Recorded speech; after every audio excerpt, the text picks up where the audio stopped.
तरह digital infrastructure अगर वो बिल्ड करते रहे तो बहुत जल्द इंडिया सुपर पावर बनने के इम्कानात भी हैं। जी बिल्कुल ऐसे ही है, सही कह रही हैं आप। और हम जैसे कि नीचे हैं और हम नीचे से नीचे जाते जाएंगे और वो प्रोग्रेस उनके ऊपर है, वो ऊपर से ऊपर जाते जाएंगे। बस यही उनकी है प्रोग्रेस की क्या वजह है? उनकी प्रोग्रेस की वजह। उन अब उनके जो कोविड आया था तब भी काफ़ी ज़्यादा जॉब्स गई थी, और अब कोविड से पहले ही देखा आपने कि जैसे टोयोटा ने अनएम्प्लॉयमेंट की, टोयोटा ने, होंडा ने, बड़ी बड़ी कंपनीज जो सी वो अपनी एम्प्लॉयज़ को जो है वो ले ऑफ कर रही हैं। और क्योंकि और जो इंडिया है उसके है, इंडिया ने आउटसोर्सिंग के ऊपर गया है, आउटसोर्सिंग वो कर रहा है, और उनके जो लोग हैं उनको एक तो एथिकल वो काम करते हैं, और जितने भी अब जैसे IT सर्विस में आप देख लें तमाम इंडियंस जो से हैं वो CEO की पोस्ट के ऊपर हैं। और वो लोग पूरे एज अ नेशन जो है उनको पता लग गया कि हमारा फ्यूचर जो है वो IT है, और उसके ऊपर वो काम कर रहे हैं, यूनिटी के साथ चलते हैं। यूनिटी के साथ चल रहे हैं। CEO देखें गूगल का, वो भी इंडियन है। एजुकेशन सिस्टम बहुत एडवांस है। जैसे मेरा तलक गुजरांवाला से है, तो आप देखेंगे गुजरांवाला में सिर्फ 2 यूनिवर्सिटीज़ हैं, जिसके लिए उधर भी इतनी वो एजुकेशन नहीं है, यूनिवर्सिटीज़ बहुत कम है। उसकी वजह से अब मुझे देखें लाहौर इधर आना पड़ा है। मैं इधर लाहौर पढ़ रहा हूँ, तो मतलब अच्छा, और अगर बात करूं इंडिया की तो आप देखो कि हर चीज़ उन्होंने कन्वर्ट कर ली है डिजिटली। चाहे उनकी ट्रेन्स हैं, चाहे उनके प्लेन्स हैं, चाहे उनके मतलब समंदर से लेके आसमान तक जितना कुछ उनकी कंट्री में है ना साहब, हर चीज़ डिजिटली कन्वर्ट हो चुकी हुई है। इन तमाम चीज़ों को मद्देनजर रखते हुए क्या एनालिसिस करते हो?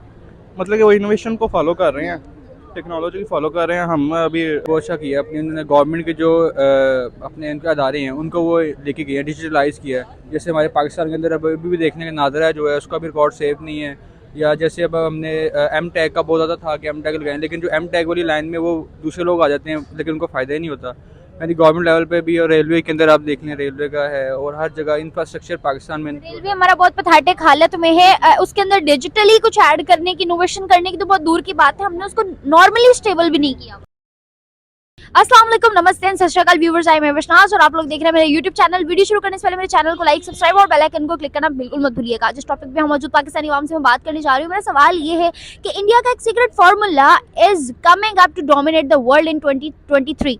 जी हाँ, इसका मतलब ये है कि इंडिया के पास 2 बहुत मेजर प्लस पॉइंट्स हैं। एक है पब्लिक डिजिटल इंफ्रास्ट्रक्चर और दूसरा है G20 की प्रेसिडेंसी। इन दोनों को यूज़ करते हुए इंडिया 2023 में क्या कमाल दिखाने वाला है, किस चीज़ का एक्सपोजर वो और करने वाला है, जानते हैं पाकिस्तानी अवाम से। और अगर पाकिस्तान इन्हीं सब चीज़ों को ऐसी तरह से लेके चलता रहा तो आने वाले टाइम में हमारा इंफ्रास्ट्रक्चर कहाँ स्टैंड कर रहा होगा, ये भी जानते हैं उनसे। और मेरे ओपिनियन जानने के लिए कीप वॉचिंग। अस्सलाम वालेकुम। वालेकुम अस्सलाम। क्या नाम है आपका? बिलाल आतिफ।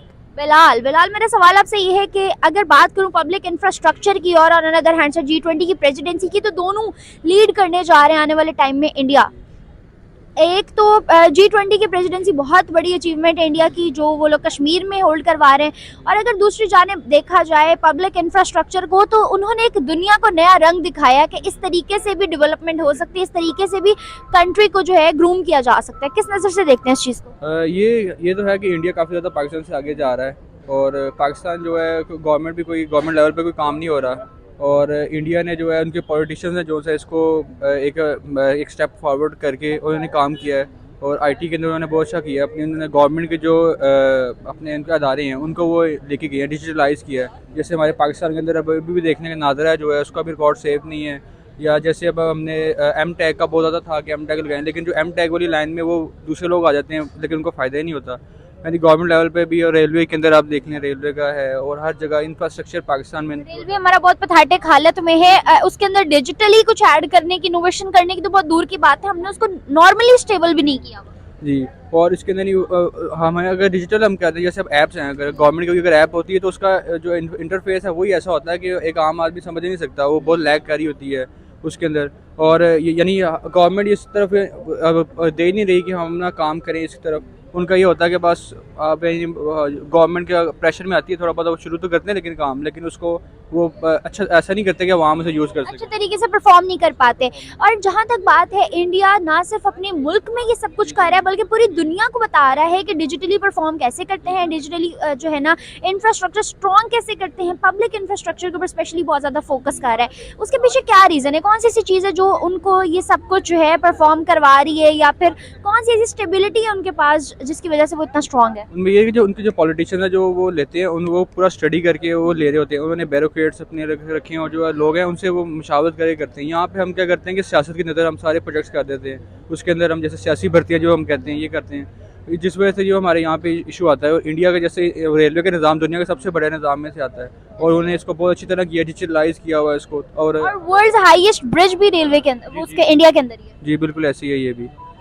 और यानी ये हम यानी अगर इंडिया ने यानी उनके जो सियासतदान हैं उन्होंने बिल्कुल एक स्टेप फॉरवर्ड करके काम कर रहे हैं इस चीज़ के अंदर और डिजिटलाइज करें, उनको समझ लगी कि जो फ्यूचर है वो डिजिटल ही है। अगर हम नहीं जाएंगे डिजिटल के ऊपर तो आज नहीं तो हमें कभी ना कभी तो आना पड़ेगा। जैसे अगर कोविड की बात की जाए तो आने वाले टाइम में आपके सामने है कि कोविड को हम किस तरह से डील करेंगे और वो लोग किस तरह से कर सकते हैं।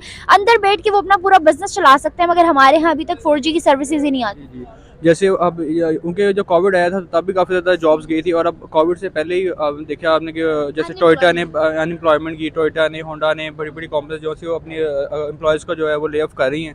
और क्योंकि और जो इंडिया है उसके है, इंडिया ने आउटसोर्सिंग के ऊपर गया है, आउटसोर्सिंग वो कर रहा है और उनके जो लोग हैं उनको एक तो एथिकल वो काम करते हैं और जितने भी अब जैसे IT सर्विस में आप देख लें तमाम इंडियंस जो से हैं वो CEO की पोस्ट के ऊपर हैं और वो लोग पूरे एज अ नेशन जो है उनको पता लग गया कि हमारा फ्यूचर जो है वो IT है और उसके ऊपर वो काम कर रहे हैं, यूनिटी के साथ चल रहे हैं। यूनिटी के साथ चल रहे हैं। आने वाले टाइम में अगर हम भी वहाँ कहीं स्टैंड करना चाहते हैं या खुद को मनवाना चाहते हैं, डिजिटली खुद को कुछ आगे लेके आना चाहते हैं, तो कौन से इकदाम हैं जो हम कर सकते हैं?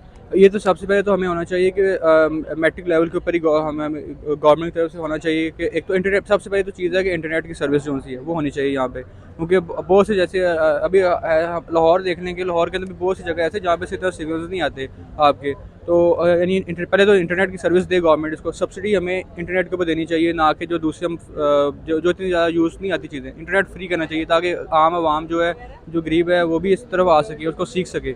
और हम स्टूडेंट को हम पूरा एक कोर्स होना चाहिए इसके, जैसे हम बाकी कोर्स लेके आते हैं कि IT के अंदर आप कैसे यूज़ कर सकते हैं और फ्रीलांसिंग जैसे है और बाकी जो स्किल्स हैं बहुत ज़्यादा मार्केट के अंदर आ रहे हैं, तो गवर्नमेंट लेवल पर हमें ट्रेनिंग होनी चाहिए। इंक्यूबेशन जो सिस्टम है वो होना चाहिए, जैसे इंक्यूबेटर्स होते हैं वो हों गवर्नमेंट की तरफ से और स्टार्टअप के ऊपर गवर्नमेंट जो फंड करे।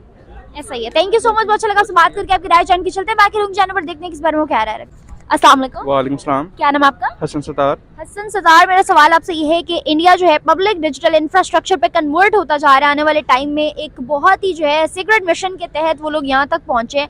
On an other hand G20 की प्रेसिडेंसी भी आपको शायद पता होगा कि उनके पास है, आने 2023 की वो जो है G20 की प्रेसिडेंसी को लीड करते हुए कश्मीर के अंदर G20 की मीटिंग की जाएगी। इन तमाम चीज़ों को मद्देनजर रखते हुए आप कहाँ स्टैंड करता देख रहे हैं 2023 में इंडिया के डिजिटल इंफ्रास्ट्रक्चर?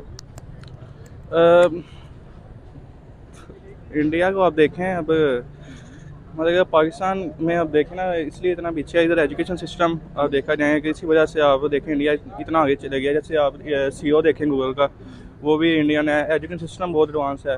जैसे मेरा तलक गुजरांवाला से है, तो आप देखेंगे गुजरांवाला में सिर्फ 2 यूनिवर्सिटीज़ हैं जिसके लिए उधर भी इतनी वो एजुकेशन नहीं है, यूनिवर्सिटीज़ बहुत कम है। उसकी वजह से अब मुझे देखें लाहौर इधर आना पड़ा है, मैं इधर लाहौर पढ़ रहा हूँ। तो मतलब अच्छा, और अगर बात करूं इंडिया की तो आप देखो कि हर चीज़ उन्होंने कन्वर्ट कर ली है डिजिटली, चाहे उनकी ट्रेन्स हैं, चाहे उनके प्लेन्स हैं, चाहे उनके मतलब समंदर से लेके आसमान तक जितना कुछ उनकी कंट्री में है ना साहब, हर चीज़ डिजिटली कन्वर्ट हो चुकी हुई है। इन तमाम चीज़ों को मद्देनजर रखते हुए क्या एनालिसिस करते हो?